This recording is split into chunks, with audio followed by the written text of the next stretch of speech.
Okay, seems just want to make sure that we are live right now. So let me just double check that everything is in place and we can hear each other.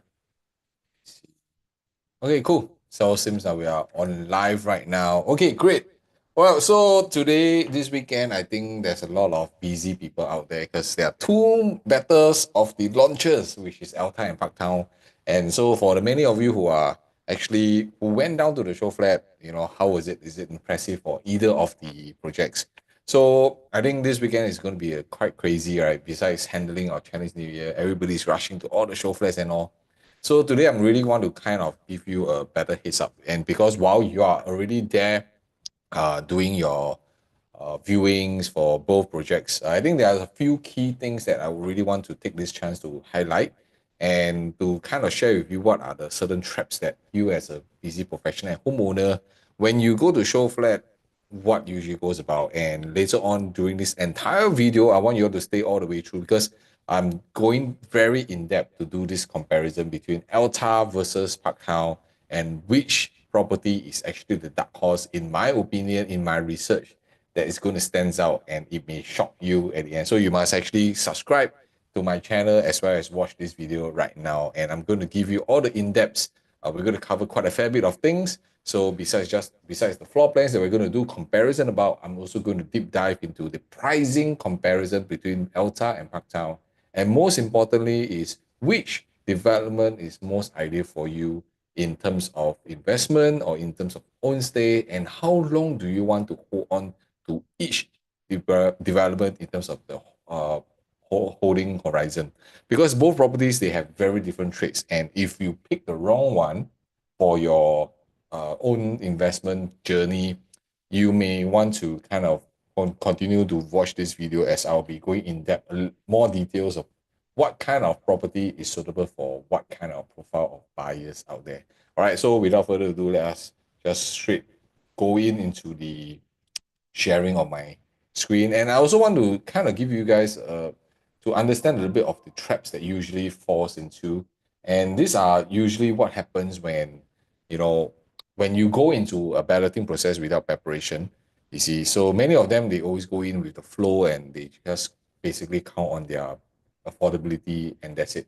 All right, so I'm going to kind of share with you a little bit more about this. And affordability limitations is very important. And believe me, when you are there, whether you are viewing the show flats right now or during the balloting process, you'll be actually pushed to purchase higher amounts sometimes without you thinking. And if you have not done your sums correctly, it's very high chance you're going to buy a more expensive property with and you may not be able to afford it. Okay, so that's why the numbers are very crucial, and you must definitely know your limits. And the second thing you also must go through whenever you go through a balloting process is the unit selections versus your affordability. There are always the list of properties out there basing on stacks, flooring, facing. They're all priced differently. So usually what we do prior to the balloting process, we go through quite a fair bit in terms of studying the entire pricing, layouts, facing, to kind of come out estimated PSF pricing as well as according to your affordability. So that way you will not be going through a mad rush, and because you're buying a biggest ticket item, right? And in just minutes, you need to make a decision. So we more kiasu lah. We always want to do prep work beforehand so that when on the day itself, we are very clear-minded, okay, on what works and what don't work. So this is why it's very important. And the third thing is per floor facing strategy, the per floor jump pricing. All these are crucial. Why? Because if you do not know how to choose your property, you may end up affecting your exit strategy later on.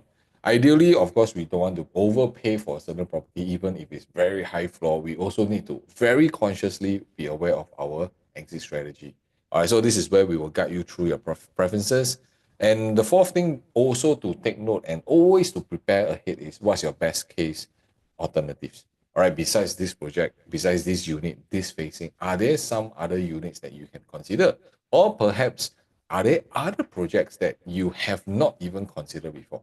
So that is the reason why these 4 points, usually before any balloting, even before you put in a check, even before you go down to see the show flats, right? We will already gone through this with our clients and to make sure that they are confident of what they are doing. They understand their property plans before doing it. And last but not least, that's where we are here on the day itself. What is your walkaway price? Okay, unfortunately, we have seen and hear so many cases, people reaching out to us is after they purchase, then they reach out to us and say that, hey, actually, Coach Edmund, did I buy correctly or not? Is this PSF too high? So whenever you have that kind of situations, meaning you have not done enough homework. All right, so you do need to be very careful about what's your walkaway price. Either it's because of your budget issue, your investment range is out of your comfort zone, and then you need to know that you need to walk out. Okay, so with the pressure cooker situation, usually in a sales process, many people are being sucked into it and accepting to purchase the price that was there. So our role as your consultant, as your advisor, is really also to keep you in check. Okay, wouldn't you want somebody to kind of get you through?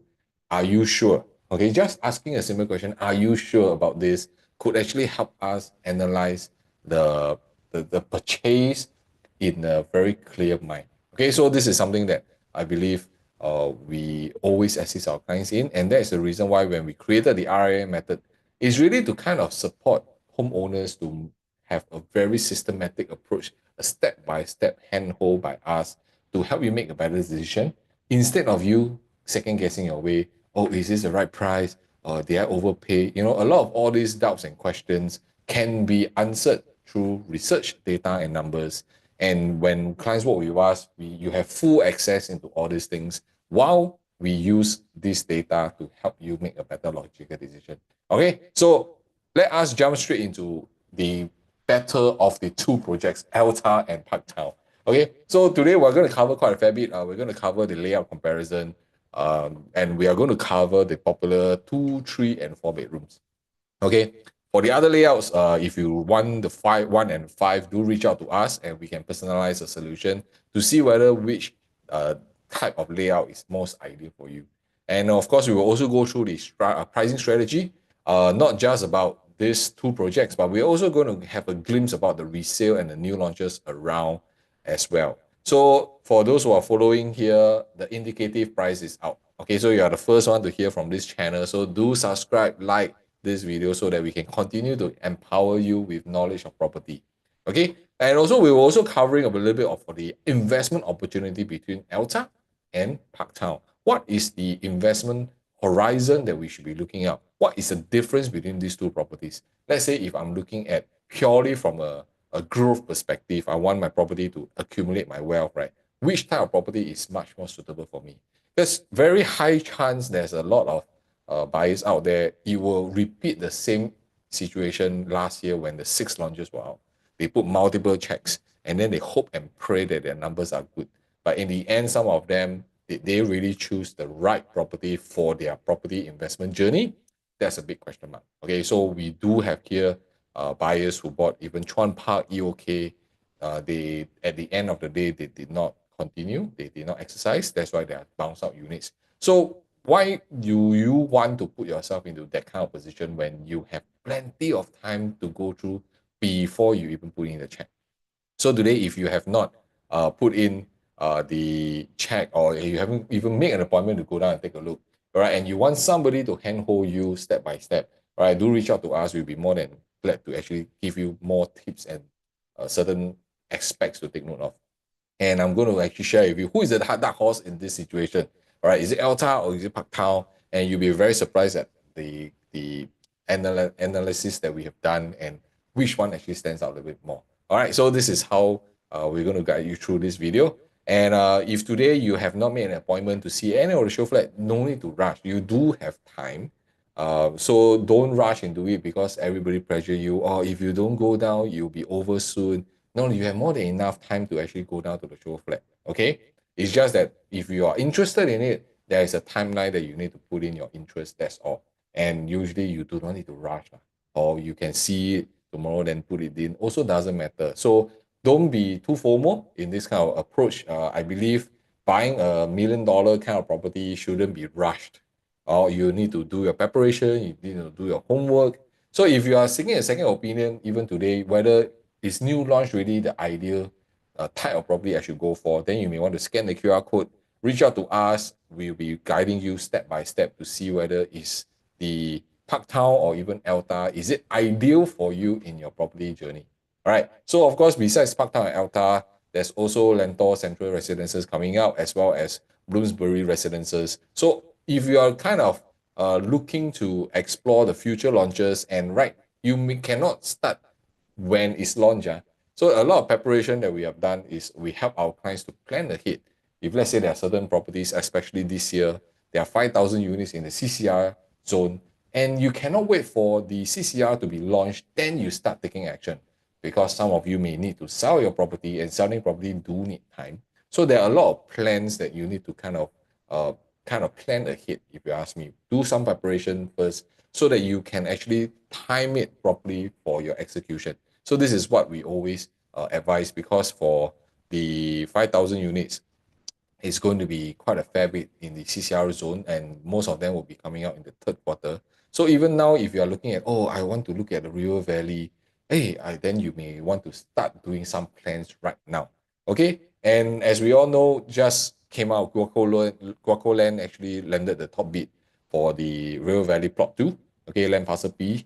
So this is definitely another set of equations that we need to look into. So for some of you who are looking in the CCR zone, this has been kind of muted for the last couple of years because of the foreigners AVSD. And it'll be very interesting to see how this CCR zone, or should I say, all the new launches are going to be playing out. And I do have done some of the research. It's still not foolproof yet, but look out for my videos, as I'll be touching on the CCR and why I also believe, and through my research and my access to data, I find that there are some golden opportunity in CCR zone, and it will be very exciting if today you wanted to get a CCR for the longest time and you don't have the opportunity because of price point, because of lack of supply.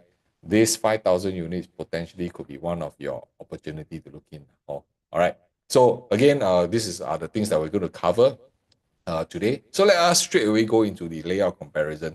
All right, so let us, instead of going through the 2, 3, 4 bedroom in sequence, I want to start with the 4 bedroom types.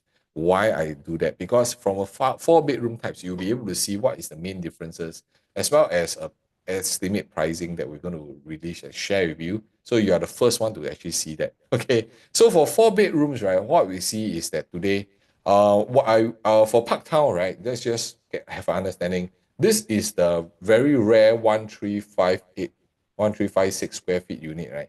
That comes with a what? Walk-in wardrobe. Okay, I use this as an example to do a comparison.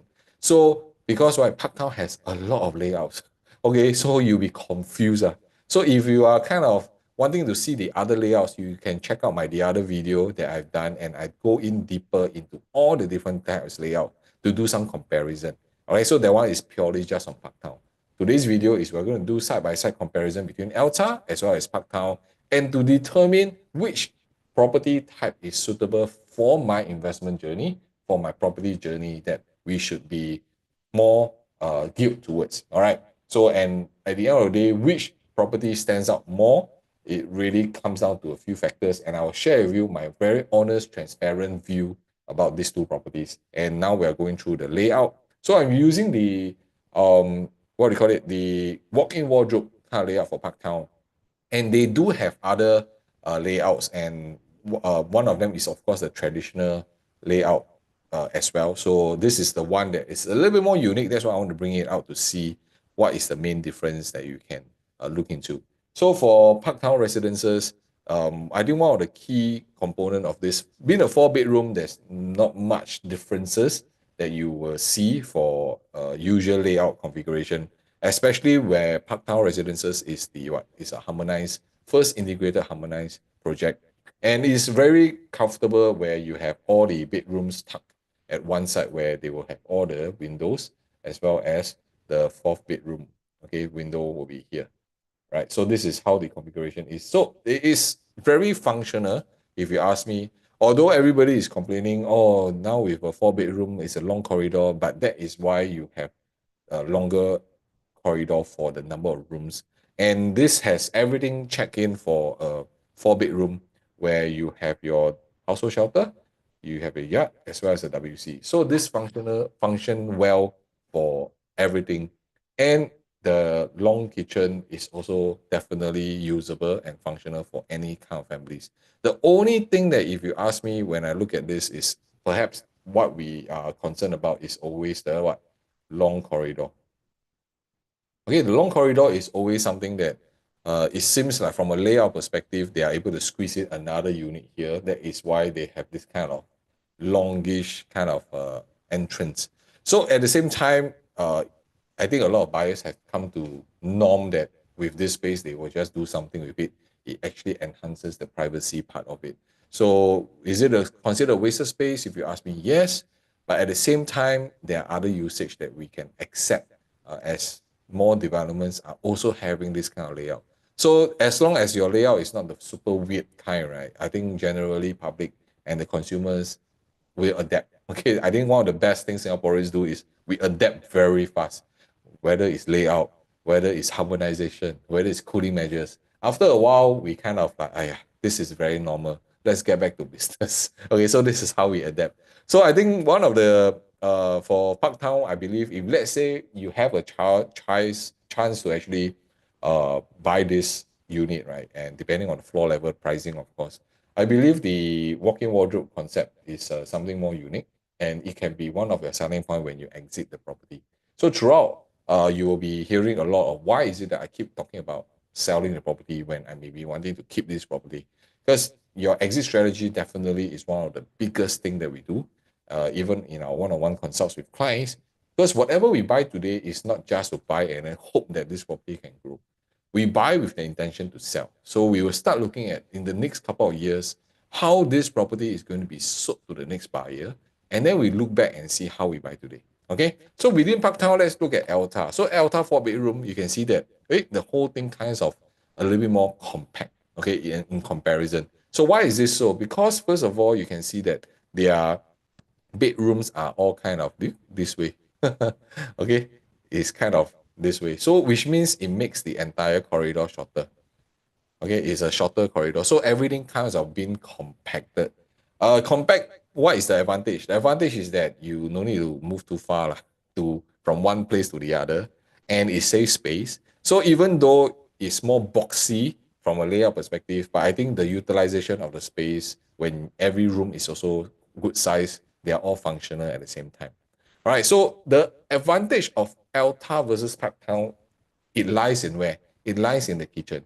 So even though you can see, right, Alta is 1184 square feet, but they are able to provide a dry kitchen area and a wet kitchen area. Of course, give and take, the wet kitchen is smaller, even with the yard and WC, but it provides that kind of segmentization. So I always believe today, if you're going for a 4-bedroom, right, if you just have an enclosed kitchen, I don't think it's good enough. Okay, 4-bedroom, you need to have a little bit more unique points to it. So particularly a lot of the 4 bedrooms, we would like to have that kind of a dry kitchen or even an island concept, so that when you entertain guests, it's kind of more premium. So this is where Alta, I believe, stands out in that aspect. The rest of it, in terms of space, in terms of rooms, I don't think there's going to be too much of a difference. And but always take note that today for Parktown and Elta, there's one specifically very important point that you must look at because of the size. 1358 versus 1184, which means depending on how much they are launching, the quantum, overall quantum could balloon in sizes, balloon in amount because of this. So yes, you may enjoy Parktown because you want the amenities, you want the convenience of it, but you also must be very careful that are you able to digest based on this size and the quantum that they're going to release. So this is why we will dive in deeper later on to study this a little bit more. Okay, so for both properties, for their 4 bedrooms, they also have other sizes. Okay, so it's not only Parktown have different sizes. All right, Alta also will have. And so today, the difference in terms of layout is not going to be too much difference. Okay. But for Elta, okay, Elta right now I'm showing you is a 4 bedroom. You know their premium 4 bedroom premium is only 1313 square feet. It's even not as big as their 4 bedroom in Parktown. Okay, so that's why the difference in terms of layout is not so much. So what is the difference between Elta Premium 1313 square feet? More space, definitely, because it's bigger, right? 1184 to 1313 square feet. And 1313 has an additional toilet. All right, so their 4 bedroom premium has an additional toilet. So this is also another factor that I see, right? When you have a 4 bedroom, you only have one toilet, two toilet. If you don't want to count your WC, okay, WC is what? Half, half, 0.5. Okay, if you don't count even WC, that means a 4 bedroom, you have two toilets. Wow, how to rush? I seriously don't know how people rush for two toilets.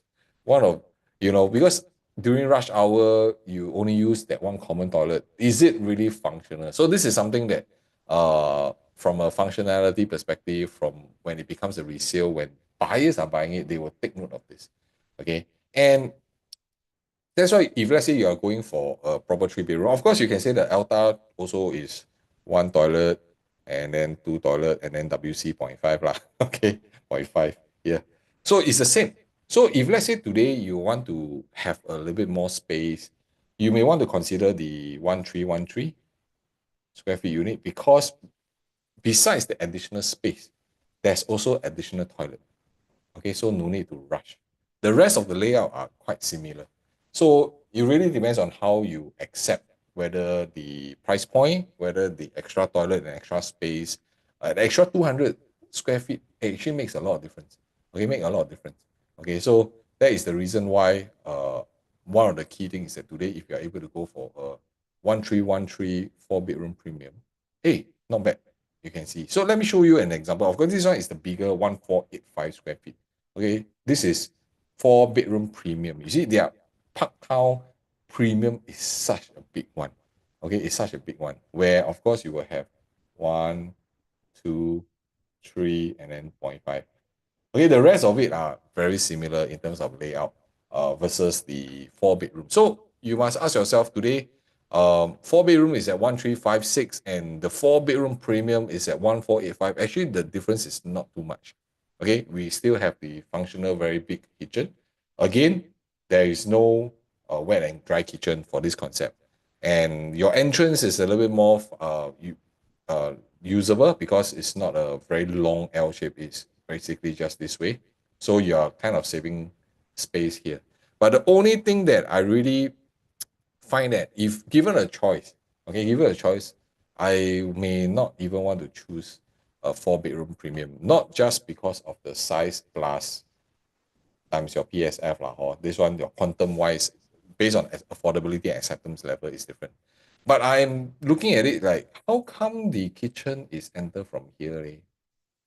Kind of, to me, I find that the developer would have a better choice to kind of design this in a way nicer, or maybe even really add in the dry kitchen here, because you got a lot of space actually. So what makes them do it this way, I have no clue. Because the entire area here, it kind of wasted. You see, you just have a very long corridor, and when you have this kind of long corridor, what can you do? Put paintings or so this entire area is wasted. So this is something that I find that, okay, because we enter in from the dining area, then isn't this a little bit wasted of space? And your dining is kind of in between your kitchen. Unless you're saying your dining, it becomes an island. Okay, you have a high island kind of concept, that you have a high stool, you sit. Okay, then it perhaps make more sense. But if it's a proper sit down dining, and then you have to enter the kitchen on the other end, it may not be done in that way. Okay, so this is something that I find that from a layout perspective, it can be further improved. And it seems like this is a sliding uh, door, right? So maybe it's the European concept. You open up, wow, then you have a big space there. So this could be something that they are looking at. But I'm just saying that for 4 bedroom premium, hey, come on, give me something more. You see, uh, yeah, Elta already give you the dry kitchen concepts. So that's where the difference is. Okay, of course, for Elta, besides the normal 4 bedroom, I think, and the 4 bedroom premium, Eltas do have a very special layout, which is the dual key. So is dual key really making a comeback? It seems like the last couple of developments we do have one stack of dual key.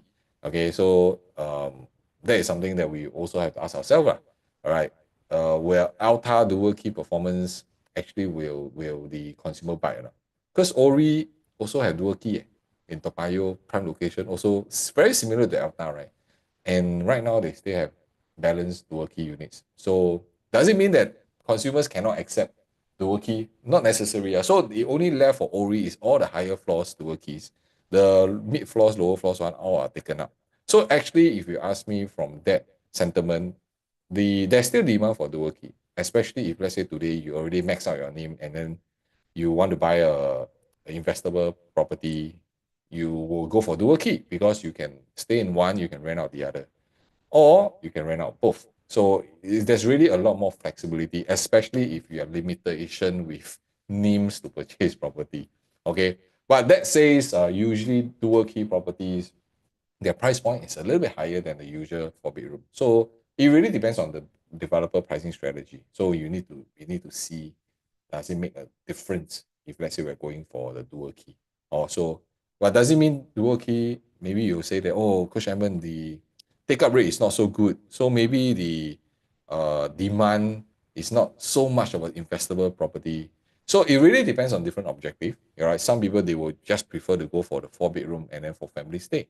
But if today you are purely looking from a investable angle and you want to max out, should I, no, I wouldn't even say max out, meaning you want additional improvement in terms of a rental yield, then the dual key concept could come back to you. And they are not going to build too many dual keys. We are seeing lesser and lesser developers looking into that. But this period, it seems developers are bringing back the dual key. So maybe that tells us something in terms of longer term. Okay, there will be a huge demand. And because there's a limited supply of dual key, perhaps buying a dual key could allow you to have a higher appreciation in future. All right, so it really depends on how you want to hold this property or not. All right, so I think one of the key reason for people owning a dual key is first is you are able to kind of buy two property for the price of one, or should I say buy two properties for the price of one person's name. Okay, so you save on your stamp duty, taxes, and everything lah. Okay, then of course, if you're holding on to a dual key, you may want to look at how long you intend to hold your property for. So one of the best advantage, if you ask me, for dual key is that you are able to swap out your CPF to cash usage. So if you don't understand what I mean by swapping out your CPF to cash usage, then you reach out to us. So I will explain to you one-on-one why this is very crucial, especially if you are looking to maximize your returns, maximize your CPF usage. Okay, because generally 4 bedroom dual keys are able to help us achieve that so much more, or it's like an exchange of CPF to cash. So for dual key, I think the configuration is basically a 4 bedroom. So usually we have been seeing a lot is the 3 bedroom dual key. Okay, 3 bedroom dual key, and then usually they are split into two and one. So for 4 bedroom dual key is even more rare. So a proper 3 bedroom is really very comfortable. And if you just split this, their 3 bedroom is their 3 bedroom. Everything stays the same, all right? In terms of dry kitchen, you have a wet kitchen, you have a yard. So everything is very functional, and this they are able to even put in an additional store. So these are all function well for a family. So today, if you're a family that you have are looking to buy a 3 bedroom and you have extra funds to actually include the dual key concept, this is seriously something that you want to consider of. And they did not have much wasted space even for the 3 bedroom. You can see that the room are stacked this way. Okay, very functional, very proper, and their dual key basically is a 1 bedroom. Very, very good. So I believe this development for this 4 bedroom, you'll be surprised that people will be definitely looking at it if the price point is within their reach, because there's only 36 units. 36 units, but you can get a very good rental on it. Why not? Okay. Okay. So let us look at 3 bedroom. Okay, so 3 bedroom Parktown. Again, they have not only this. Okay, so I pull out this one for the 926 square feet. This is a dumbbell 3 bedroom. So in my previous video, I also shared that we are starting to see a lot more 3 bedroom dumbbell unit because of how today is harmonized. They're able to kind of work out the efficiency of the units a little bit more. But that says there's a lot of conventional layouts as well in Parktown. So the normal corridor kind, and then 3 rooms on the side. So you do have options on that aspect. Okay. And the key thing is that they are conventional layout. Okay, so this is dual key, right? I'm not saying dual key, sorry. Dumbbell layout. So which a lot of homeowners prefer a dumbbell because of usage of space, you have no wasted corridor, that kind of approach. But there's always pros and cons. Also, like for example, this 3 bedroom, you must be able to accept what? No window, no window law. You must be able to accept. Okay, even master room, no window. So if you can accept, you must also ask yourself, is space more important or window more important, or ventilation? So something always have to give. Like you cannot want everything. It's quite impossible. So it really depends on pricing again. Okay, everything comes out of the price, which at the moment we only have an indicative. That's why when we are doing your research to help you, there are a lot more things that we can kind of do it properly. Okay, so for the dumbbell layout for 3 bedrooms, this is very comfortable. And they're conventional layouts. So don't erase those conventional layouts. And that's why I believe Parktown developer, they have given it some thoughts. Because the conventional layout for Parktown, they actually have a corridor window that allows ventilation. Okay, so most of the 3 bedrooms, even nowadays, you see, they don't have a corridor window. This one has. So it basically allows ventilation, it allows your corridor to be brighter. So that's something. And of course, the rooms are all lined up one straight line. And with the extra corridor window, what is the one thing to take note of? I think you all know lah. Okay, with everybody will say, oh, wasted corridor space too long, correct? You see, so that is something that you also have to take note of. But if you ask me, of course, the dumbbell layout, even though without the windows, will still be very, very popular. And as for Elta, if we compare, okay, you can see that the efficiency across is a little bit different. Again, their 3 bedroom is this way. You see, they have a shorter corridor space because they have tucked their design this way instead of all facing one side. So what's the disadvantage is one of your bedroom view not so good, or the other one, depending on where you're facing. Also, but I think you don't need all the rooms to see very nice also lah. Or does it really have a certain premium unless you go very, very high floor for Elta? Because one side is facing AYE, you have to go up at least 30 floor and above to kind of really minimize the traffic noise, you see. Yeah, so again, if you are looking into the different configuration for 3 bedroom of Parktown and Elta, do check out the other video that I did where I go in more deeper onto the comparison of the layouts as well. So Parktown, for Parktown, they also have a different kind of layout, which is the conventional one. So you can check that one out more. So this is 3 bedroom. So if you ask me, both have their pros and cons. The kitchen for Parktown is definitely wider. Okay, even though their size is only what? Similar. Actually similar. Yeah. And kitchen for Elta, I believe is a little bit small, but maybe because of the corridor. So these are some traits that we need to understand. So you serve certain space, but the space maybe go into the master room. You can see the master room is damn big. Okay, 14.1 size. All right. And there are 3 bedroom premium. So this is where the configuration is different. So just do take note. For Parktown, they also have a 3+ study. So for Parktown, besides getting a 3-bed premium at 1066 square feet, I believe this 1066 square feet will be very desirable because everything you have, storeroom, WC, yard, longer kitchen.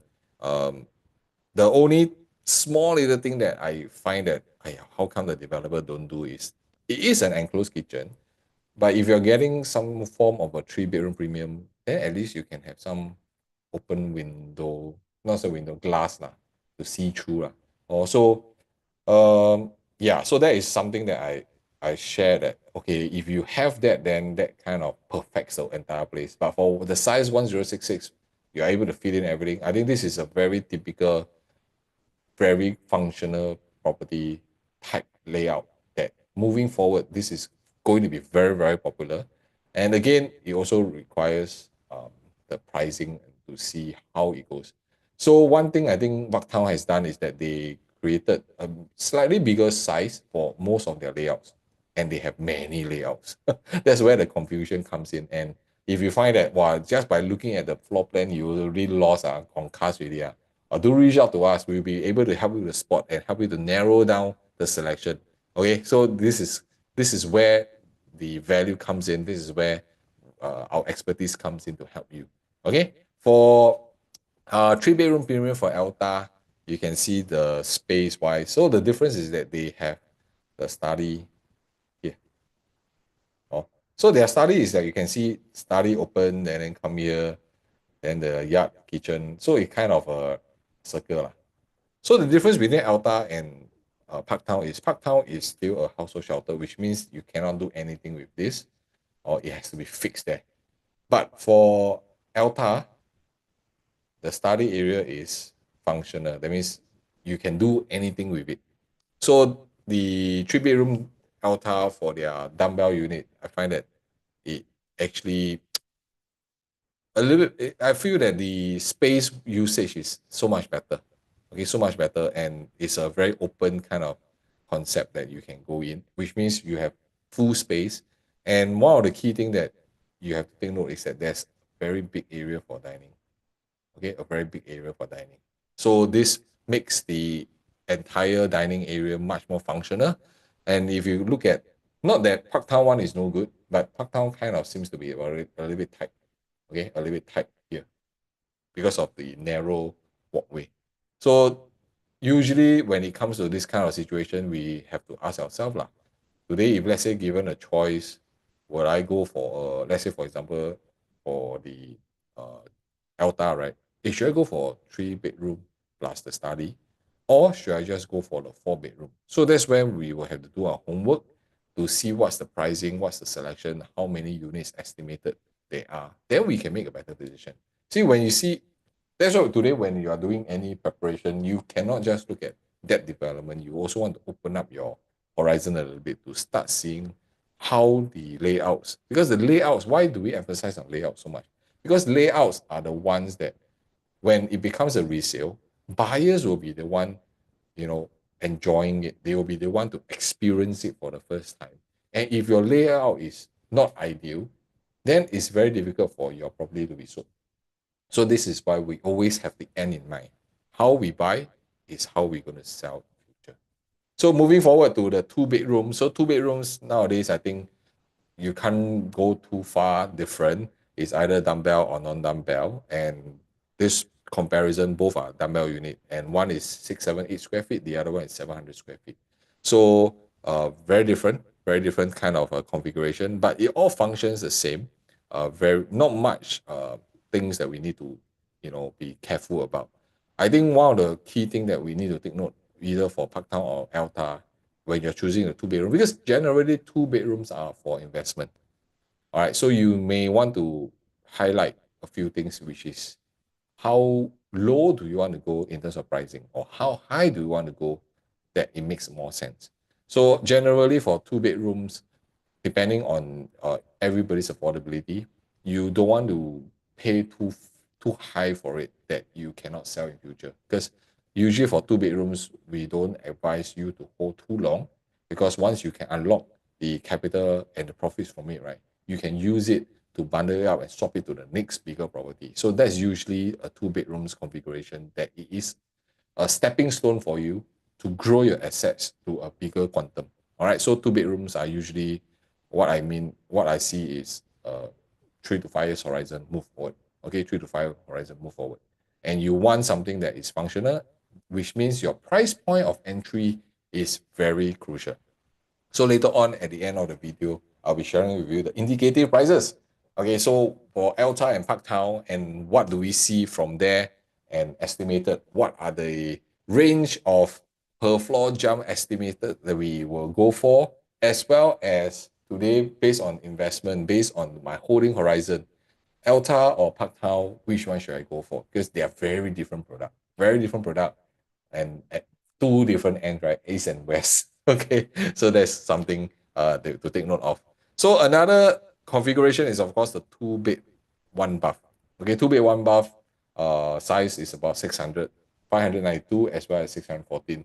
Again, two bed, one bath is the difference for this is Parktown is an open concept. But open concepts, which means you have a wider kind of space. So it's not necessarily no good for open concept. Why? Because when you enter in, it feels wider. But whereas for Elta, right, you can see that there's a narrow kind of walkway, then you enjoy the enclosed kitchen.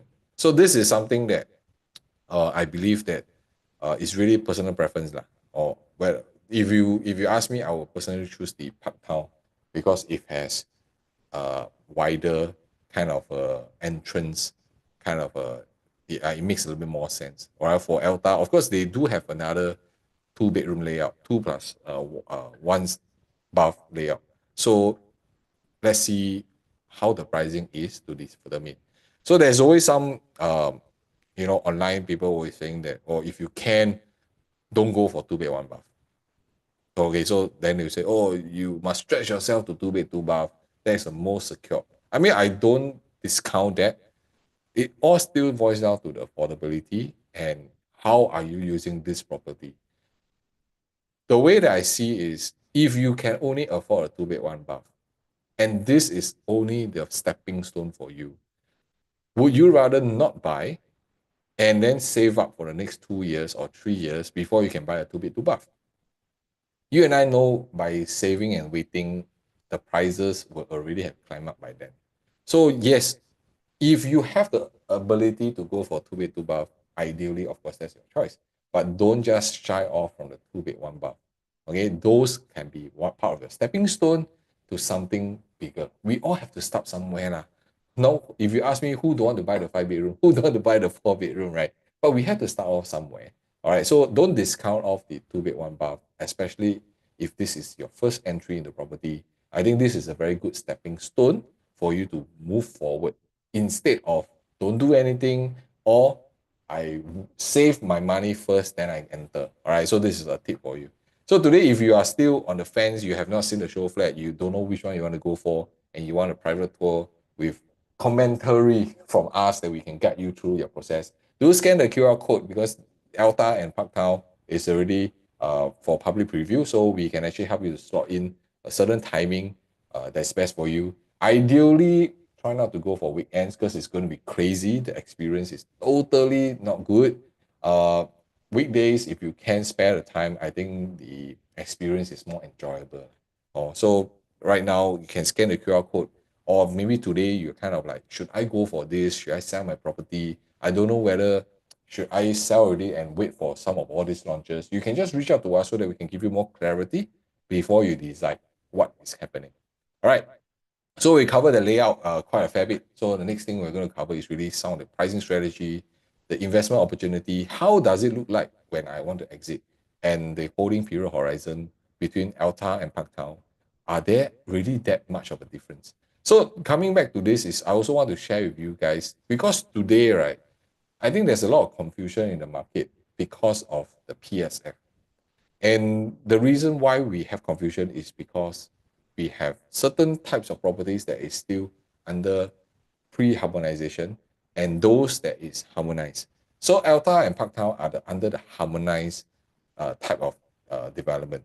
So then one thing that sometimes when we look at it, we were like, oh, I shouldn't pay this kind of PSF because the PSF is so high. Then chances are you're looking at the harmonized project. So I want to give you guys a quick overview just to get some sensing so that you have a better understanding. So you will not just keep talking about what the PSF too high, PSF too high, because there's a general rule of thumb here. Also, I want to just use Lentor as an example because we have to compare harmonized and non-harmonized. So for Lentor estate, right, the general rule of thumb you must always understand in property, the smaller the unit, the higher the PSF. And this has been forever. We all will know that is how it is. The smaller the unit, the higher PSF. So pre-harmonization, because they have to include the aircon latch. So generally the size, right? The size has to be bigger, okay, in terms of size. So you can see most of them are all the what? 900 plus square feet. Okay, all the 900 plus square feet. Their size have to be bigger. And the PSF, which means what? When the size is bigger, the PSF comes down. So they are averaging about 2,000 to 2,001 per square foot. You see, so this is the pre-harmonized. And then harmonized type, then you can see for Lentor mentioned, because they have to make the size acceptable, okay? Because they do not need to count the aircon ledge, but they resize it to not even 800 square feet. 3 bedroom, these are all the average 3 bedroom. But then their PSF went up. So today, if you're starting only to look at PSF, right, you may be doing yourself a disfavor. You may be confusing yourself because you have to start looking at the quantum. The quantum will be a surprise for you if today, yes, oh, PSF 2002 so high, close to 2003, really, I shouldn't buy. But if you look at the quantum that you can purchase, it is actually very acceptable. And with harmonized, their 786 square feet is functional, is very well laid out. So don't use the size and the PSF as a gauge moving forward. You do need to look at the overall quantum. Can you accept to purchase that? Because if everybody's saying that, wow, Lentor mentioned $2,200 per square foot is too high, then you may miss out on the opportunity of about 1.8 million purchase for a 3 bedroom. And this 3 bedroom is not like, wow, 1 bedroom can put queen and then the other two only put single bed. No, you can put all queen bed. So that's why sometimes you do need to open up yourself to accept what is happening and for us to advise you. Another example will be Pine Tree Hill as well as Nava Grove. You see, this are also very similar. So, but Nava Grove and Pine Tree Hill, right, they have different strategy. Let me share with you a little bit more. You can see that their sizes are very similar. Okay, about 20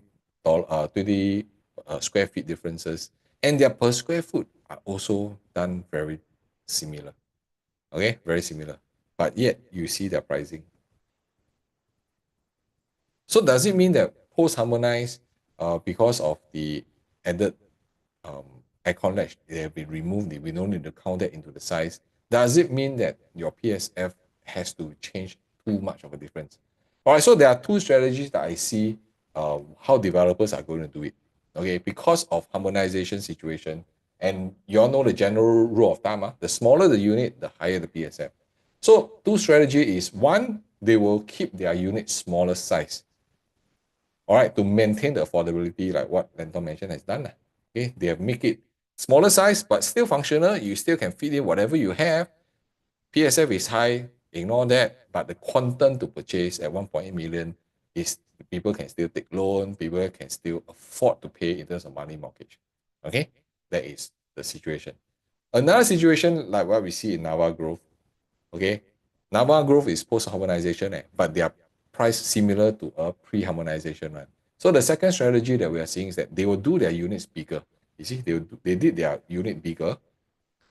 So in context, right now you see that 969 and 947 is only 20 square feet difference. But don't forget, we have to add in at least about 6 to 7% because of the space of the aircon latch. All right, so once you add on to it, it's actually close to 1,000 square feet already. So it's much bigger, but the acceptable quantum, is still there. So they have to do a bigger unit. So they maintain a lower PSF and the quantum, everything people can accept. So these are the two strategies that I believe that developers will do different way. So that's why we are here to help you determine, are you really looking at the wrong data? Are you really looking at the wrong numbers before you make any decision? Okay, so that's why today, why we are going so deep into the numbers comparison is because this is one factor that I believe a lot of people are making mistake in. So doing pricing strategy and investment opportunity, I also want to kind of draw you back to a little bit of the past so that we can use the past to kind of guide us. So for Elta and Parktown, it's very different in terms of pricing comparison. Why do I say that? So today, we all know Clement Canopy in 2015. So this was the land cost they sold. Okay, $615 per square foot. And then moving forward, you can see that Clavon at 788. So this was an increase about 28.1% for 4 years. Okay, a gap of 28.1%. And then moving forward from Clermont to Elta is 58.6%, also 4 years gap. So the longer you wait, the more expensive the land price is, and you cannot ask them to go back in time for this situation, you see. So that is why today, when we start looking at Elta, right, we do have certain advantage of comparing prices. And that's what we're going to do, is to really pull out the prices for properties around Elta. Okay, so let us just take a look at, first of all, the oldest there, which is Clement Canopy. Let's see, Clement Canopy. Okay, so Clement Canopy is basically the one of the oldest, and the TOP 2019. That's why when the GLS was sold, it was in 2015, right? So 2019, this property TOP. And today, let us take a look at the profitability in this location, because there always makes noises, right? Wow, if by AYE there's no MRT, can make money or not? Will it grow in value? So let us just use an average 3 bedroom, shall we? Let's take a look at average 3 bedroom. So the average 3 bedroom, yeah, okay. Let me see. So if you look at average per square foot, right? Sorry, not this one. Should be looking at this. Average per square foot is about 1,900, sorry, $1,871 per square foot. If you just look at the average in the center, quantum wise, close to 2 million already. So people already accepted $1,871 per square foot as a what? A resale property. And today, if we pull out just a 3 bedroom, of course, the latest on the highest floor unit transacted already 2.18 million at 1,966 per square foot. So let's look at how much profitability. First of all, there's no unprofitable transactions. Every one of them profit. And if we talk about 3 bedroom units, they're averagely from 400, even some of them even to $600,000 also have. So averagely, your annualized gain is from 4% all the way to even 6% for some of them. So sometimes what we feel about that location, I always share, the numbers cannot lie.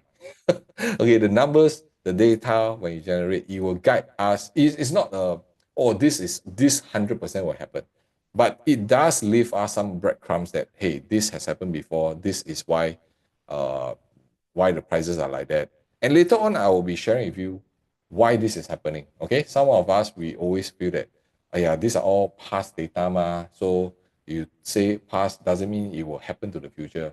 But there's definitely certain basis on why certain locations, certain projects will always perform well. Okay, so we're going to uncover that a little bit more. So this is the first thing that we look at for Clement Canopy. Okay, averagely is about 1,871. Then we look at the next one, which is Clermont, which is just TOP, right? Okay, Clermont, just TOP. So here you can see that for Clermont TOP in just TOP, in terms of their average, is already 2,030 per square foot. Oh, sorry. Let's look at 3 bedroom on average. 3 bedroom on average. 2001 eh. So just now when we see Clement Canopy is about 1,009 range, right? So this one, even though the land was acquired 28% more, but does it mean that they cannot sell higher?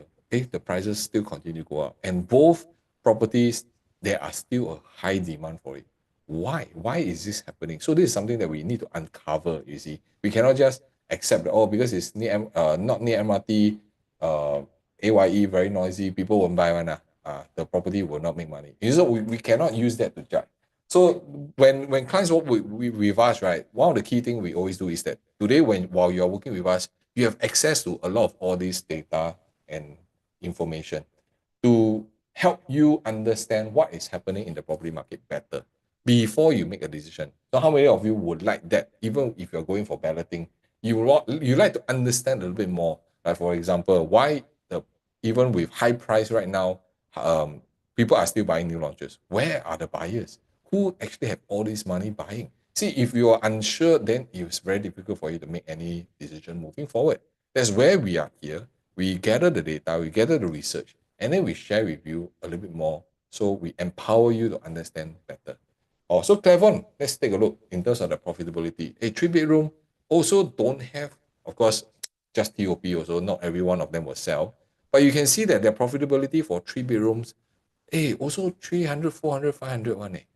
You see? So if you have the proven records of two plots side by side, you know, how will Elta pan out?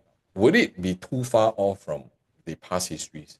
You see? So this is something that we have to accept that this is happening. But I think I want to kind of go in a little bit deeper. Okay, using our pro trend, right? I'm going to go in a little bit deeper. Give me a second. Let me just, yeah.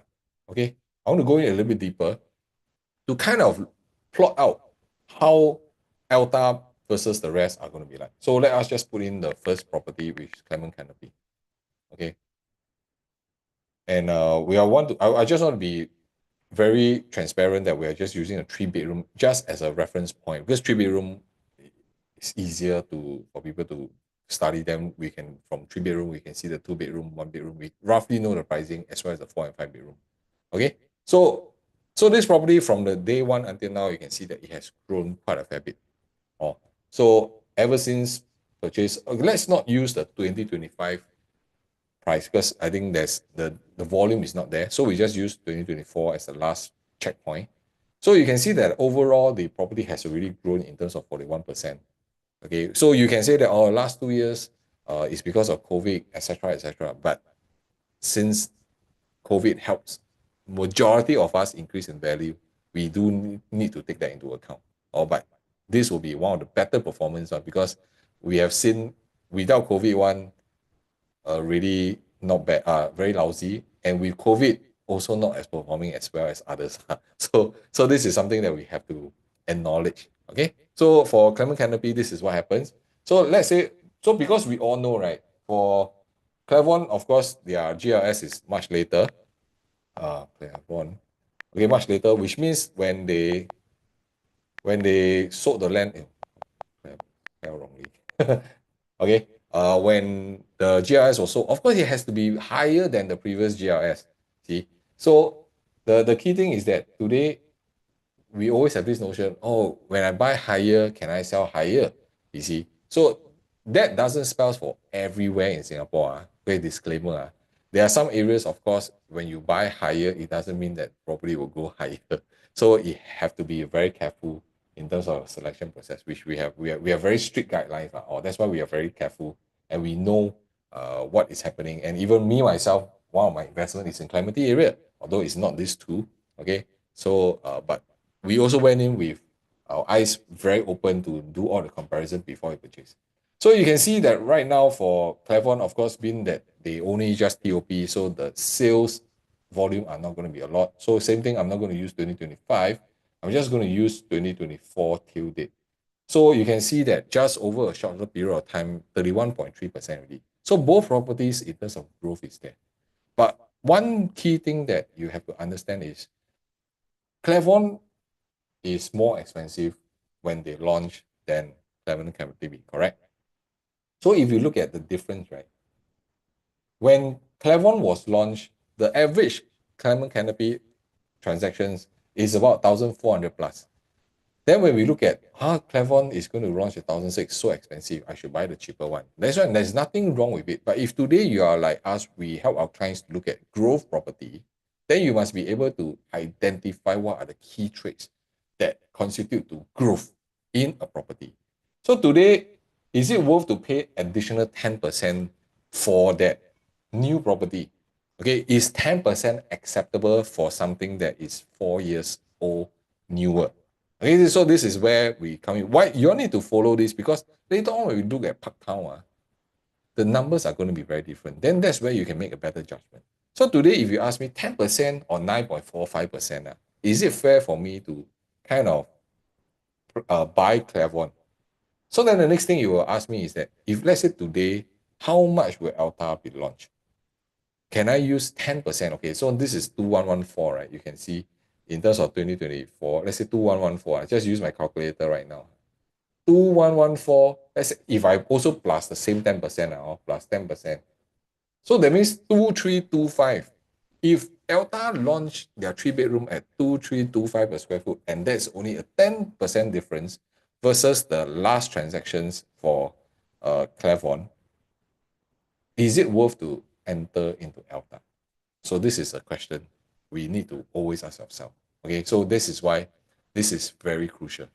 And why am I confident that Elta, there will still be a lot of buyers, even though the different trades are AYE lah, noisy, all these things, MRT, all these, yes, all these are the facts. But a lot of us, we are not looking at the macro picture. Okay, the macro picture of this is, will this area have enough supply for what's going to come? Because we're always looking into the future, right? So let me show you this. So today, right, we're talking about not only just the workforce, and because we are so near to the One North area, right? The NUH, NUS, One North, Science Park, all this does play a huge part in terms of what I call the commercial effect. And this commercial effect will spill over to Clementi area, which is why for the longest time, a lot of people keep complaining Clementi very ulu lah, nothing lah, that kind of thing. But the transactions, the rental, the profits are shown. It has been proven that it's a very stable, very iconic location where the prices just keep continue to go up. All right. And there's a very limited, because this is potentially the last plot, right? Right now, in terms of Clementi, right? So without after this, if it comes back to what I teach in my class, right? Supply and demand. If there's not enough supply, what will happen to price? Okay, so Clementi, potentially that is where you want to bank on to hold on to this so that you can what? Have a different upside. Because the workforce are real one. We haven't even talked about the Greater One North situation, all this stuff. You see, so with this coming in, I believe for Elta, it will definitely have, even with Clavon as well as Clement Canopy, right? The supply actually also not a lot. A lot of them buying there is really for own stay one. They are not looking to sell. So this is something that I find is a support that can justify that. Let's say Elta really is averagely about $2,300 per square foot, can justify, okay, because of all these factors I share with you, and the increment between that is very minimum. But of course, cannot everything so rosy lah. So I'm very transparent, right? So I'm always very transparent in my analyzing, right? There's the cons of it. So some of you who are really like you die already Elta die hard fan, right? You may want to skip this part, okay? Because there's going to be no filter. There's no filter that I'm going to do in. I'm going to share with you what are the key cons. Okay, key cons are. So one of the key cons is definitely the MRT distance. So besides the MRT distance, I think there are ways to go around it. Okay, so if let's say today you are kind of like toying the idea, should I go for Elta, should I not go for Elta? Or maybe you are already deciding on Elta. Okay, then you skip this part, but then you scan the QR code first, then we can help you more. Okay, but I'm going to also share with you what are the cons for Elta. Okay, first, MRT distance is really not near, but the plus point is that the nearest bus stop does take you to the CBD and Clarke Quay in less than 30 minutes, in about 30 minutes. Okay, and besides that, where Elta is, you have buses to One North, Harbourfront, Maple City, all this area. So which means that you are in a very centralized location to all this upcoming transformation with commercial effect. And I believe today, most of us, we also try not to drive. If don't have MRT, we take bus. That's why we have public transport, right? So it's not really like die must have an MRT kind of situation. I think connectivity is more important. That means if you're well connected to somewhere that is also in a very quick distance, it doesn't matter whether you're taking the MRT or non-MRT or bus. Last time maybe lah, MRT got aircon, bus don't have aircon, but now bus also got aircon, right? So taking bus, is it really going to deter in terms of the value of your property? Well, Clavon as well as Clement Canopy shows otherwise lah. People still enjoy it. Let's see. So of course, another con is the very obvious, which is the road noise lah. Okay, the road noise from AYE. What's the alternative? Choose the other facing law. Of course, another facing, definitely there will be a premium tag to it lah. But if let's say today you very sensitive in terms of your pricing, you need to kind of adjust. then one of the safer way is you just go for lower floors. Lower floors or super high floor. Although noise do travel up, usually anything above 30, your noise are being minimized. Okay, it's not completely don't have. Okay, some people share, oh, after 20, sure, you cannot hear the noise. I don't think that's correct. Or no matter how high, you definitely will still hear all this. But above 30, it will kind of minimize it a little bit. Not completely for sure. Also safer, if you ask me, I would just go for lower floors that maybe depending on facing, then you will totally no need to worry about your noise level. Even you're at the mid floor, like 15, 18, 10, still can hear one. So please don't fall into this kind of trap. Uh, of course, for Elta, because the entire plot it's not one full level, right? So it's split level. So you may want to be mindful to really see the show flat model to have a better idea. And you can scan the QR code. We'll be able to guide you through and let you see what is the split level kind of configuration like for the landscaping, all this stuff. So if you have no appointments yet, on you are trying to make appointment with somebody, you may want to reach out to us so that we can give you a second opinion first before you decide which type of property is it for you. Okay. So another thing that I also got out from a lot of homeowners recently because of Elta and Parktown is that they kind of confused after watching so many videos. Then they read online, also confused. So a lot of people will say that, hey, Parktown, I feel better, Coach Edmund, because integrated. I come down, I got shopping mall, I got community club, I got transport, everything is there so convenient. And most importantly, they're surrounded by HDB upgraders. So I can sell easily to them in future. So Elta don't have me. So question, some of you may, Elta have me? I thought it's a private enclave. But is it true or not? Elta don't have all this convenience or even let's just use upgraders.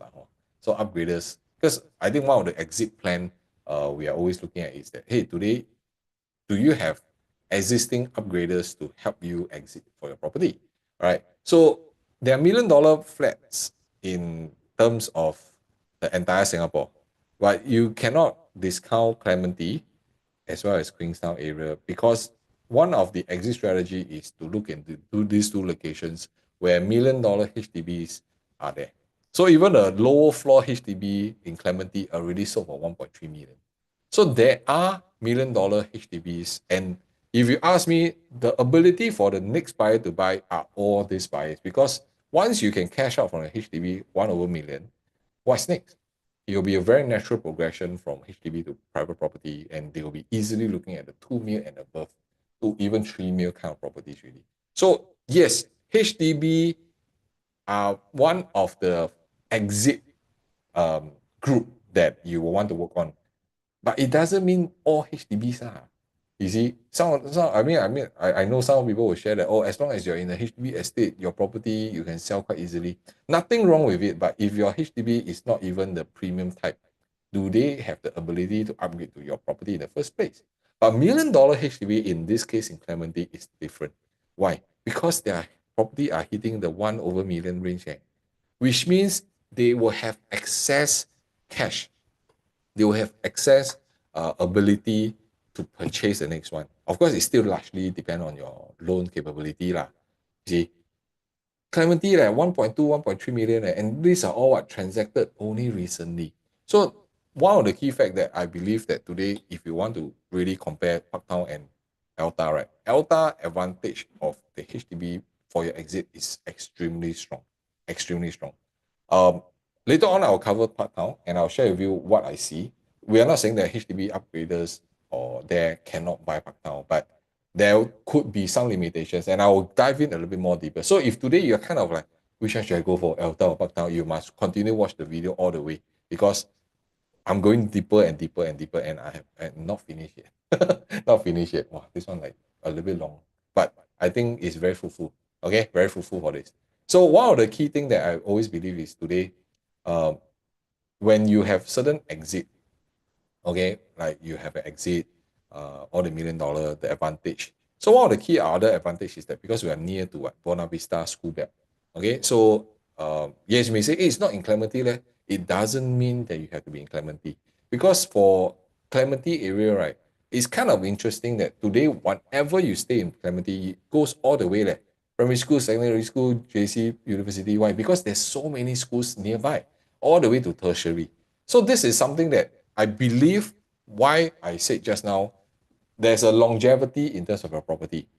That's why Clement Canopy, even Claiborne, there are always demand people buying because at every stage, people need those schools, they will have to move there, you know, and it's so convenient for you to access to all these different schools, especially the tertiary schools, right? So this is something that I find that where Elta shines a lot, the proximity to the schools. Not like, oh, I need to be 1 km, but they are all the top schools are there. So I believe this is the key factor, which I think a lot of people don't really understand this. Or they will be looking at, oh, my property is not 1 km to this primary school. That's why this property cannot buy. Yeah, lah, that's the surface, right? But if you look at the majority part of it, right? Today, when you buy a property, is it you die must sell in 3 years? It's not, right? You may want to hold it a bit longer. So that's why today you must have different factors to help your property appreciate. Even after you sell to the next buyer, the next buyer will also see that, hey, there's still potential here. So that's why Clementi is a very unique, proven area where today, if you have primary school, secondary school, JC, university, all the way, right, you should go for Clementi area to really explore. Because university, you don't have it in the east, eh? You don't have in the north, ma. So everybody had to go to the west. No choice, you have to go to the west, right? So don't undermine the issues of MRT lah, school lah. I'm not say school, the noise level. I mean, all these are concerns, but you're missing out on the bigger picture of it. Okay, bigger picture. So of course, if let's say we come back to the very layman one, what are the schools law? Then the like Nanhua is not 1 km, then people will say that Nanhua not 1 km, then don't buy. You see, so remember there is not only just the schools effect. There's a lot bigger element that can contribute to the rise of your property growth also. All right, so school is definitely something that I believe is a longer term, okay, a longer term access. So of course, another one is the cross island line. So cross island line, this because Clementi is going to be the interchange. So this is also one factor. So I also always so-called check in myself, like why would the government spend so much money making the cross island line and Clementi is one of the interchange? So that's where we are always very capable about. So for those who have been following me long enough, you know that one of my past property that I bought in 2020 is Park Clementis. So during that time, we did buy Park Clementis because we did anticipate Clementi, or should I say we projected or we calculate, we go and research, go on site a little bit, that Clementi likely is going to be one of the cross island line interchange. That's why we buy. One of the reason, not the only reason. Okay, one of the reason that we find that, okay, with this cross island line, there's going to be a huge potential. And of course, based on our research, we do right now, based on Clementi area, right, we actually found across other hidden gems. Okay, so if you have been following this video until now so far, right, this is why you are staying on, because this is a hidden gem that I believe a lot of people forget. But in terms of entry price, when we do comparison, it's super attractive. So if today you're watching this and you want to really maximize your property value, okay, not only that, you want to sustain it with rental for your mortgage, okay? So you can no need to bother so much about your property. You really want to find a way to reach out to us, okay? Or find the description, click the link, and then reach out to us. And let's explore more in person with us, okay? That says it is still a launch. It's still a new launch, okay? Which means you still enjoy the progressive payment advantage and the growth for the next 2 to 3 years. So only, of course, if you follow me, then you usually get good deals like this, which I will, as and when, will put in hints to the community. So, but only if you reach out, then I'll be able to help you to really dive in deeper. Like, is this property really suitable for you? Are you ready to take action or not? Because a lot of times when we are finding good properties, you cannot wait on. It's really take action quite immediately. So that's the reason why we work very strictly with homeowners who are already prepared. And if you're not prepared, we get you prepared first, so you have the time to execute later on. All right. So again, if you're looking for this kind of hidden gems with growth potential and potentially you no need to pay a single cent for your money mortgage, right? Reach out to us. Okay, coming back to Elta. All right, so like I say, away from MRT, it doesn't matter lah, because the entire area you can see why there's so much stuff.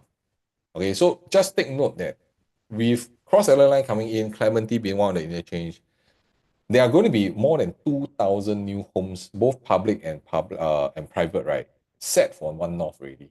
Okay, so based on the URA master plan, there are several plots in One North, or should I say the Greater One North? If you don't know what's the Greater One North, you can actually reach out. I have one video that I talk about it as well. All right, because a lot of the areas there has been rezoned for residential usage, including, I mean, recently you all would have known the Media Circle site, okay, and it's expected to launch this year as well. So there's a lot of expansion things going on in Media Circle, as well as Portsmouth Road area. So they're going to do a huge revamp, and potentially Clementi area, One North, all this will benefit. And that's one of the reasons why I find that there's a very strong element for Elta, even though there may be some cons on it, the noise, MRT, or maybe some of us will say that, oh, it's the last plot. I shouldn't be the last one to buy here because I'll be the most expensive. In theory, yes, no doubt about it. But you need to look at it at a bigger scale. So commercial effect in Clementi area is extremely huge, and we have a lot of proven track records there already. All right, so that goes for Elta. So we will do the same comparison for Parktown, okay, to kind of understand a little bit. Okay, so for Parktown, I think one of the key things that I want to kind of share with you all is, let's say today, if we look at Parktown, right, let's just reset this. All right, I want to kind of see, because Parktown is in Tampines North area, so a lot of people use that to compare with Tampines Central and say, hey, that side a little bit ulu leh. So should I be looking at the area or should I look at somewhere else? So I just want to kind of give you a sense of, are there enough supply actually in Tampines? Are there enough supply or not? So let us take a look on this so we can have a better indication, right? So let's say we talk about Tampines, right? And let's just use a very specific type, which is the resale and the subsale. Let's look at just the 3-bedroom. Okay, I don't even want to choose whether you're near the MRT or not, because most of the developments, if you ask about in recent years, they are not near MRT. They're all not near MRT, at least those less than 10 years old. Okay, so we just want to put in some of these parameters, right, to kind of take a look on what is going on and how many developments are in this zone. So here you can see on the left side, right, there are 23 projects. And the transaction is very healthy, 359 transactions. But the current listings at this moment is about 228. So here, if you can just scroll it through, right, Treasure and Tampines, all these are the younger ones. Of course, Tampines is trailing is another one. Then we have Park and Tampines. But I don't want to go through everything. I just want to go through the younger properties to see a comparison, so that when we look at the per square foot average, we will do what we have done for Elta. Because even though for Treasure and Tampines and the Tapestry, they are like two different locations, right? They're quite far away. But that is how the mechanics of Tampines is. You don't have a lot side by side. Yes, you can use Tapestry to compare to even like the Alps or some of all these things, but I want to use the younger properties, very similar to how we have compared Clement Canopy, Claiborne, as well as the Elta. All right, so let us go back to the previous configuration. So let us just look at the older one, which is what? Tapestry. Okay, Tapestry. So here, Tapestry, we can see, again, we are going to use 3-bedroom, okay, also on average, to see what's the average per square foot during then. So right now, average per square foot right now is about 1,634 per square foot. And if we start looking at that profitability, right, do they have unprofitable? It's far away from MRT, right? But their 3-bedrooms are also are able to garner about $200,000 to $400,000. You can see a very fast difference between Clementi and Tampines. You can see, Clementi like easily another $80,000 to $100,000 more in terms of profit. Okay, so of course you also pay more lah, because the per square foot is only what, 1,600 plus. Okay, so that is where you can gauge. So let us look at the younger Treasure and Tampines. Treasure at Tampines. So what is the average transactions right now? Let's take a look. So average transactions right now for 3 bedrooms. Let's clean this. So for 3 bedroom, you can see it's about 1,600 plus per square foot. Of course, this one is on an average. On average. Later on, we will study a little bit more in details. And are there any non-profitable properties? Don't have. Averagely, their 3 bedrooms are also hovering 200 to 400 over 1,000. So you can see in Tampines area, chances are the properties, whether you're far away, you're new, big or small, this is the commanding amount averagely. So it goes back to the same way.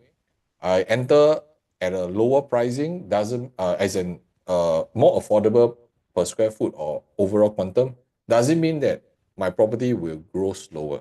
Okay, so always remember today when you're looking at properties, the one key factor you cannot don't put into your mechanism, your criteria is growth. You do not need to worry how cheap or expensive the property, but that property must grow in value. Because even if it don't grow in value, no matter how cheap you buy the property, right, it has no meaning. The value won't grow, you see. So that's why we are very careful. We are very strict on our 5 criteria when we find properties. Oh, so this is how it goes. So let us just put this into context again, like what we did for Clement Canopy as well as Clavon. Okay, so let us put in Tapestry first, because Tapestry is older. Tapestry. Okay, again, we will use 3 bedroom as an indication to see what's the trend going on. All right. Okay, then next thing we will put in is what? Treasure and Tampines. So this is how we do a lot of in-depth research.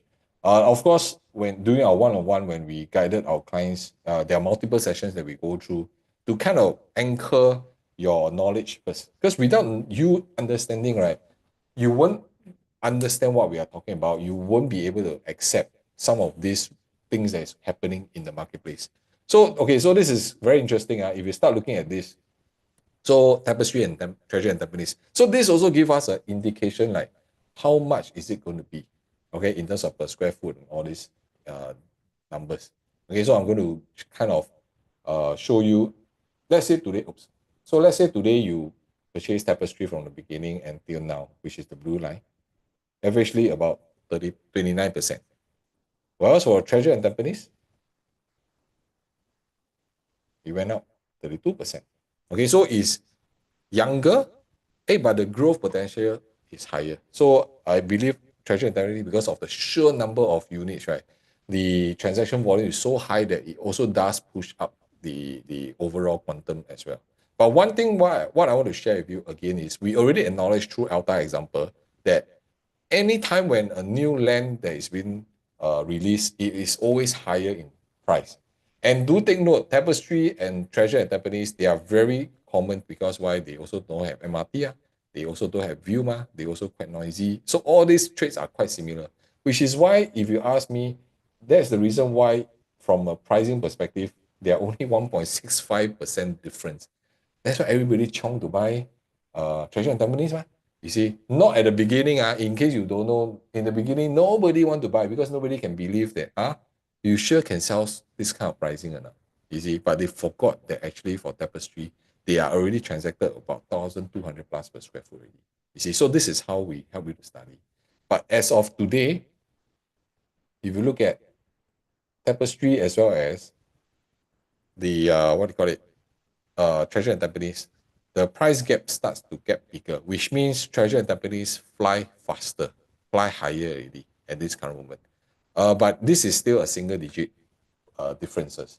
So the question, if we use back the same theory with Clement Canopy as well as Clavon, is about 10% differences. And if the Elta is going at 10% higher, can we justify?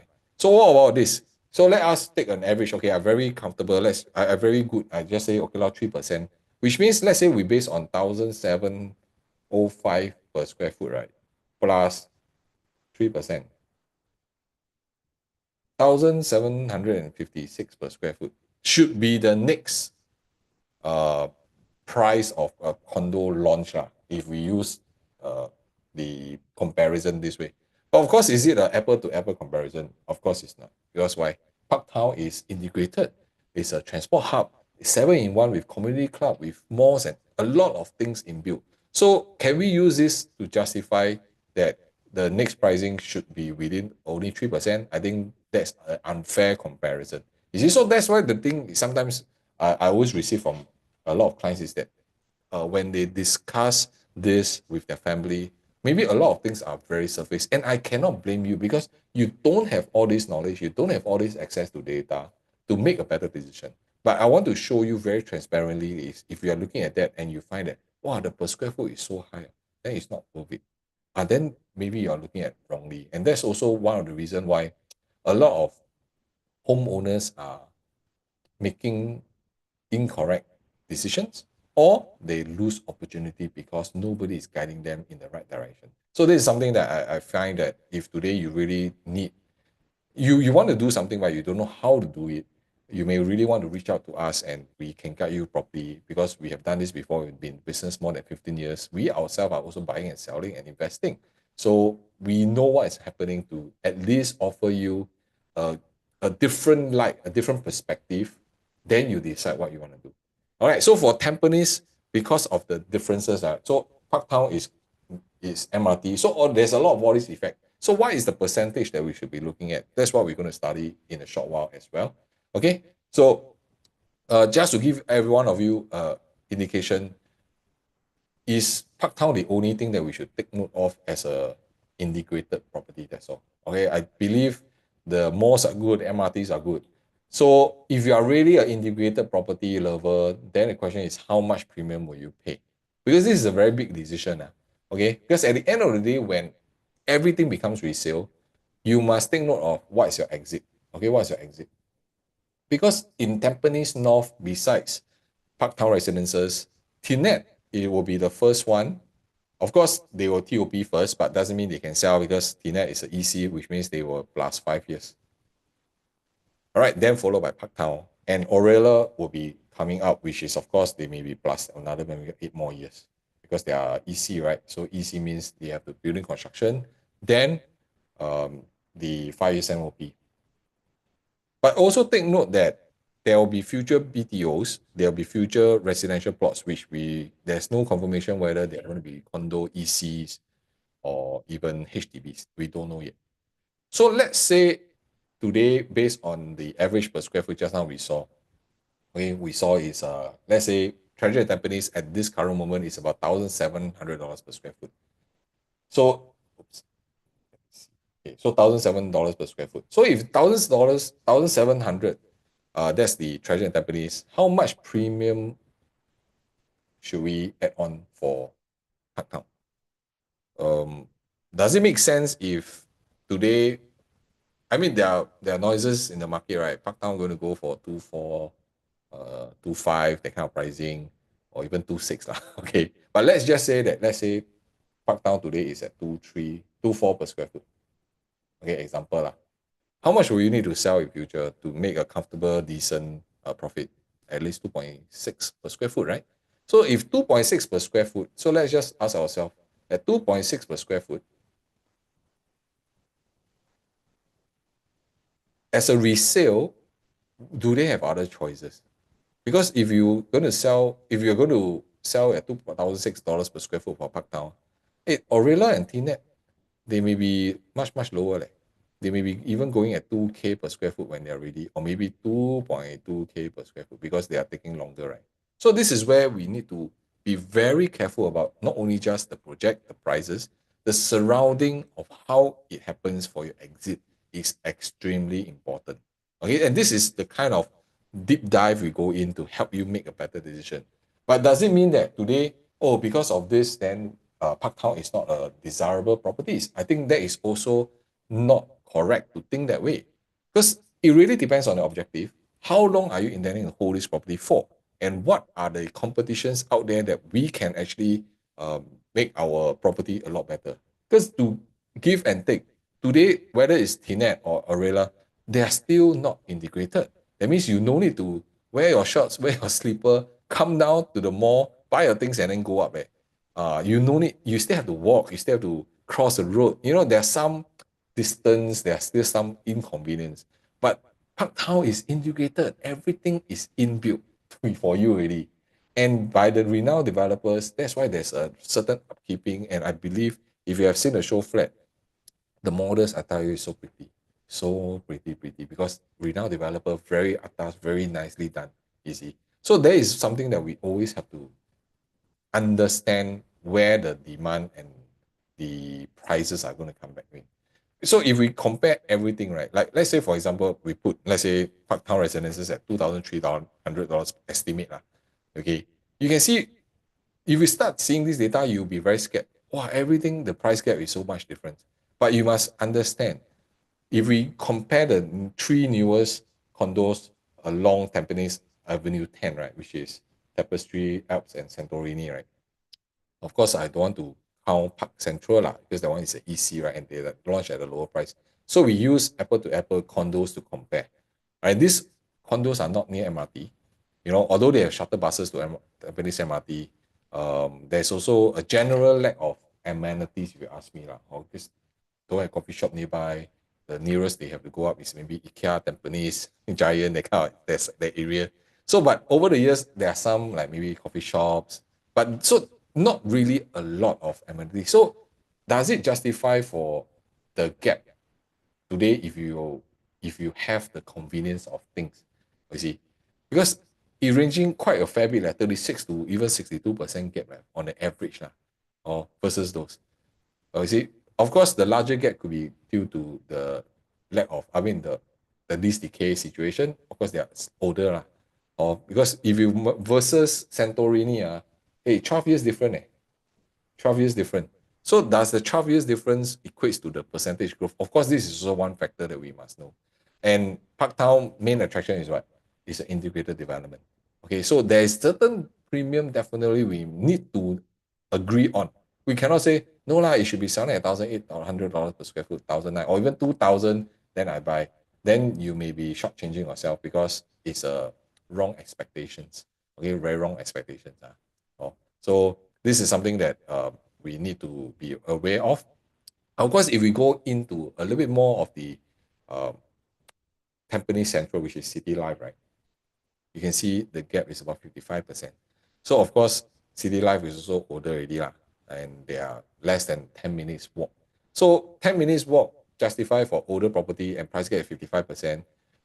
Yes, you get all the malls, all the Tampines Mall, Century Square, all these are there. And today, Parktown is commanding about 55%. If I use 2003 as an average, about 55% more. Is this too hard to swallow? Of course, you can say, oh, Tampines Central more accessible. But again, what is the thing that we're looking at? Growth. Today, if I go to Tampines Central, the per square foot that I buy, it could have already, I wouldn't say maximized, but optimized. Okay, already optimized, meaning the future growth is it going to be higher and faster. But today, if I go to Tampines North, where Parktown is, there's still a lot of undeveloped areas that it could potentially push my prices. And that is the reason why growth of a location is not to look at now, because now you've been paying that premium already, but you're looking at what's going to come out in the next 3 to 5 years. And later on, I will be sharing with you how your exit is going to be. Okay, if you are here, remember to give us a thumbs up as well as subscribe to the channel. Because later on at the end of the video, right, I will be sharing with you how do you exit, whether you are choosing Parktown or whether you are choosing Elta. Okay, very important.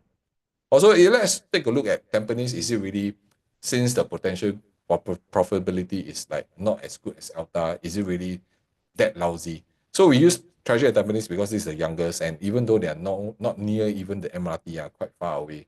They are, I mean, if you don't know where Tampines, Treasure and Tampines is, then I don't know how to. Maybe some of you really don't know. Okay, yeah, so Tampines, so Treasure at Tampines is here. If you look at MRT, it's like, wow, say, okay, wow, okay, it's far lah. So it's not near MRT, but at the same time, you can see that their rental, let's just look at the one bedroom, is averagely about 2,000, 2008 to even 3,000. the two bedrooms can command about 3,008 to 3,003 to 3,008. So there's still a very healthy rental demand there. Okay.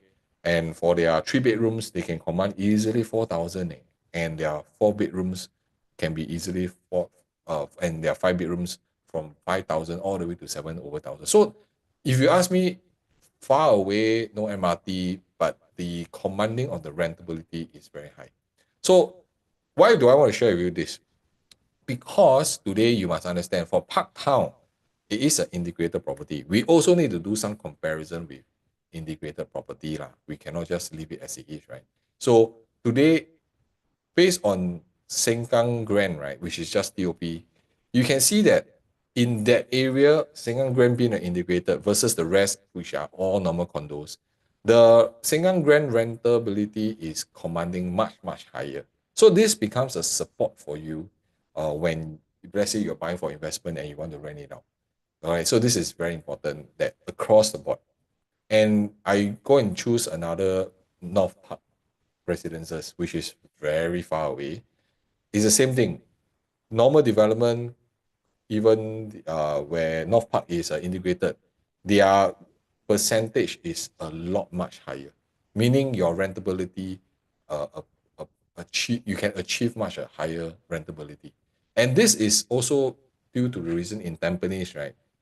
One of the key things that we also must understand is today, if I have rental, means I got a support, which means I no need to rush to sell my property because the tenant will be paying my interest, you see, and part of my mortgage. So I no need to rush to sell this property, and I can have the ability to hold this.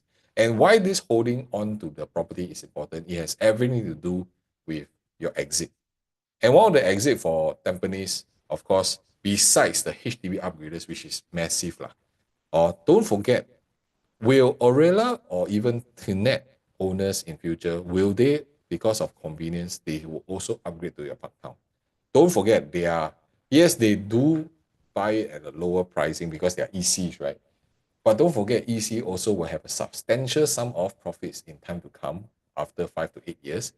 And if they have that kind of profit and they enjoy their location so well, instead of walking towards the mall in future, they will want to consider buying Parktown as well. So that is also part of your exit strategy. So yes, now maybe you see them as competition.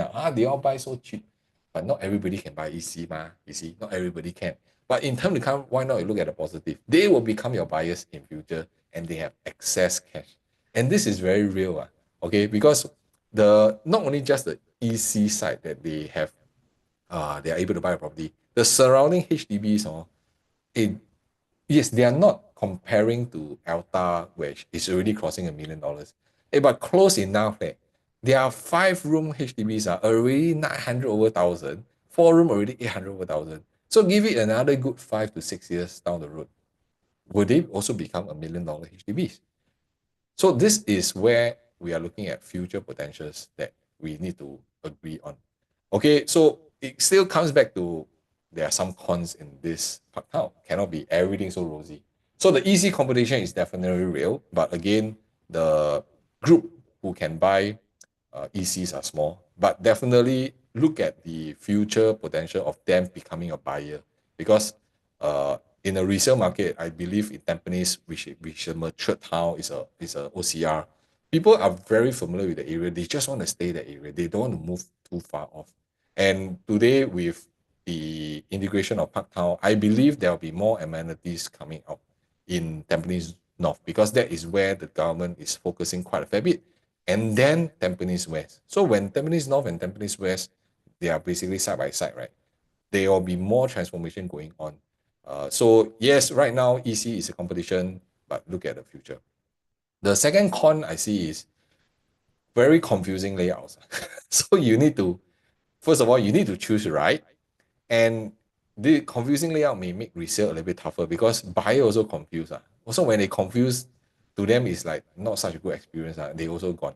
Okay, but of course, for Parktown, it's 1,000 over units, big landscape, big site plan. So I don't think you will get a cash flow for big site. But for them to even do the viewing, wow, like quite big, but quite big to walk around from east to west site. So that is also something that I find that it's a little bit con when you want to do in future resale lah. So the third thing that I find that it could be a little bit more of our negative, not say negative lah, on the con side, right, is that the future plots of lands are not known yet. So although they are being zoned as residential, but at the same time, we do not know, are they really going to be private, ECs or what? So this is something that we do not know, which I will not kind of speculate like, oh, confirm will be private. Then when private comes, your prices will be increasing. So these are all speculations, but on the contrast is because it's residential plots. Can they change in future also? It could be, they could change from residential to a white side or even to a commercial side. So if they change to a commercial side, then it's a bonus. So maybe there's another shopping mall nearby, that kind of stuff. So again, master plan is only as much as we can see. So every 5 years, we just renew and try to kind of map it out for you. So those are the cons that I see. So last but not least, let me share with you the indicative prices. So this is the indicative prices for Parktown. You can see two different developers, two different sites, east and west, but very unique strategy. Okay, we all acknowledge Parktown residences, their sizes are much bigger. That's the reason why they are keeping their PSF low. Okay, if you have followed just now, you will know, okay, they're keeping the PSF low. That's why it becomes the pricing very attractive. For Elta wise, I think this is expected. Expected about 2003 range. So I think priced very attractively. Again, indicative prices are starting from, which means it's usually the lowest floor, the not the most ideal facing. So don't take this as a front pricing that, oh, this is the price and I want them to launch lower. Okay, it will only go upwards, not come lower. Because there are people who told me that, well, Parktown maybe will launch at 2005 PSF onwards. And if you have watched my previous video, we did kind of estimate that it should be about the 221 to 22 range, maximum 23, which surprisingly is not going for the 3 bedroom.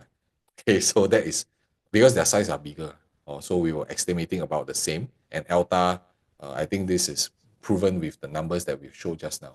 So how are you going to exit if let's say today you're buying? So in my opinion, later on I'll share with you who are the dark horse that I believe will stand out. There will always be one that is, I find that is better than the other. Or if everything is good, then I think that's very impartial. Too political, right? Okay, but of course I have a preferred choice, and I'll share with you the reason why. Okay, so if you look at exit, right? Parktown and Elta, basically they can all exit during the SSD period, because during that period there will be definitely the MOP clusters around the area. And if today you are holding on to your Parktown property a little bit longer, that is something that I would also suggest. Why? Because completion of Cross Island Line is there. Changi Airport T5 will also have another huge demand coming in. And don't forget about Paya Lebar redevelopment, which will start about 2030. So when things starts, then you sell a Parktown. That means you can actually mature your property prices by then. So my guideline is always not to only have one exit point, because it's very risky. If you only have that one exit point, then what is going to happen to the next buyer? That means your threshold for growth is going to be limited.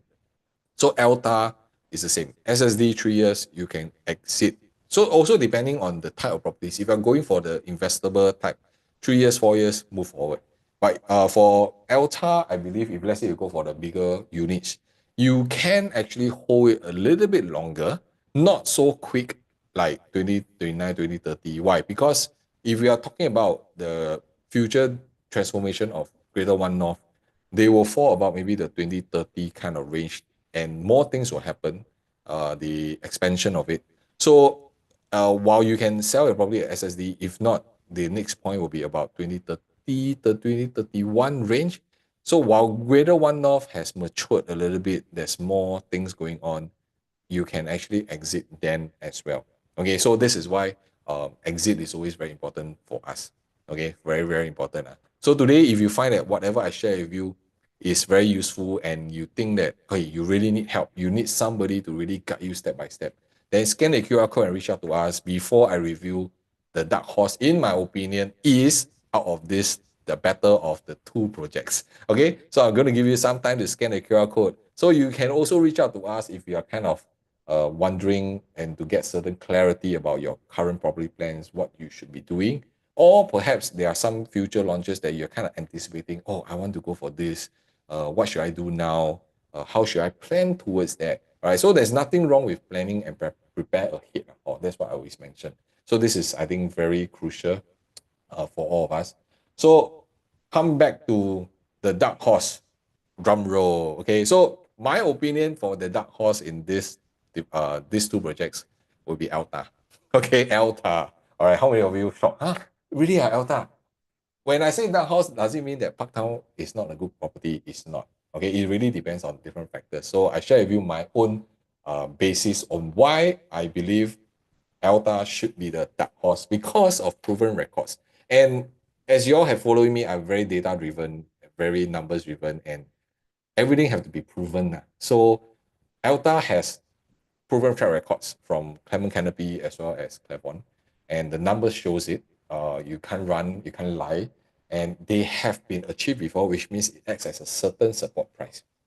Okay, and also if you really dive into comparison, Elta's layout is better function, has a better functionality of it. Parktown somehow or another is a little bit confusing. Okay, and it may not be able to relate to the actual homeowners when it comes as a resale. But is it still livable? Definitely. But if you compare, there will always be one that wins out another one. So I think the Parktown side, what wins over Parktown is really about the convenience. And being only one of the 9 integrated transport hub in Singapore, right? Limited edition.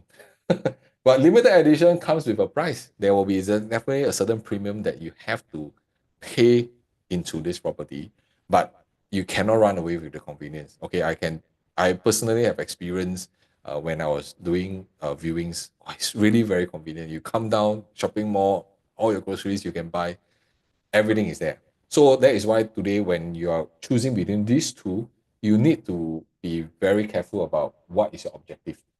And today, if you're going for Alta, I would suggest if you are going for investment, you, of course, it's no brainer, go for your 1 or 2 bedrooms. But if you can, you do not need to go extremely big in terms of Alta sizes. I would suggest you to go for the smaller 3 bedrooms or the smaller 4 bedrooms. Okay, if you really need the space. Yeah, the larger units, I think you can shy off from there unless you intend to hold that property for forever. Okay, then the larger units may help. So why do I say about the mid-size 3 bedroom and the 4 bedroom?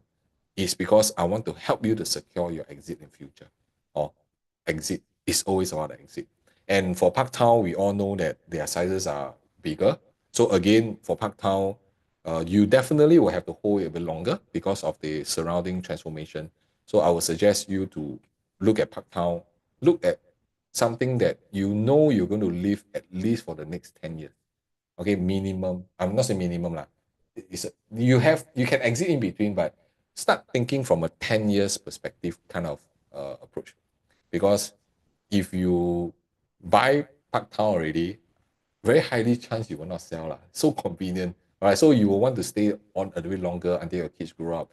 That's why you may want to have a little bit projection of the bigger size, bigger units that you have to house your family, house your kids when they grow up, and maybe all of them want to have their own rooms. So these are the things that we usually go through a clarification to let you have more clarity when you work with us, instead of just, oh, this is my budget, this is the location I want, buy.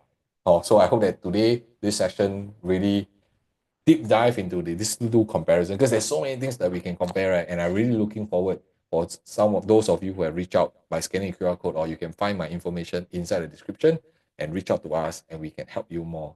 So do subscribe and like this video, because moving forward, there will be more projects coming out and we'll be doing in-depth analytics to help you understand how project is being done, as well as to get more clarity in terms of your own property decision. All right, with that, cheers. I see you in the next video.